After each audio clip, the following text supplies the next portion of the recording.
Il fut un temps dans un royaume que les cartes ont effacé, où les trônes se transmettaient par le sang et se perdaient dans le sang, vivait un jeune prince nommé Kaël.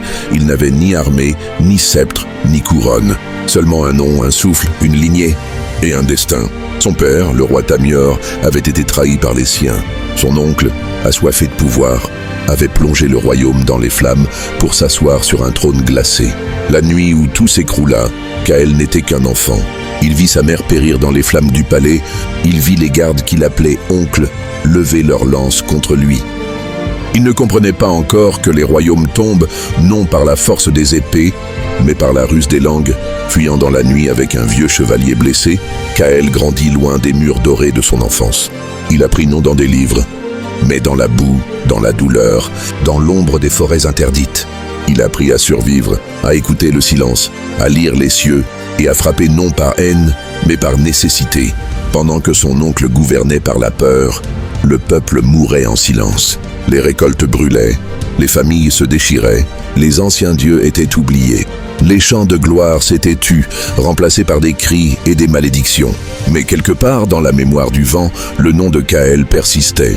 Les années passèrent, et l'enfant devint une légende murmurée dans les tavernes. Un spectre que l'on disait immortel, un guerrier sans bannière, sans patrie, mais porteur d'un regard qui rappelait celui du roi perdu. Kaël n'était pas revenu pour reprendre un trône. Il était revenu pour briser le cycle. Il ne voulait pas gouverner. Il voulait libérer, car il avait compris ce que peu de rois acceptent. Un royaume ne se bâtit, pas sur des murs, mais sur des hommes. Il défia son oncle, non pas dans l'arène, mais devant le peuple.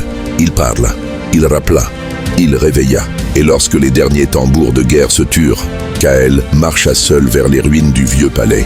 Il ne remit pas la couronne sur sa tête.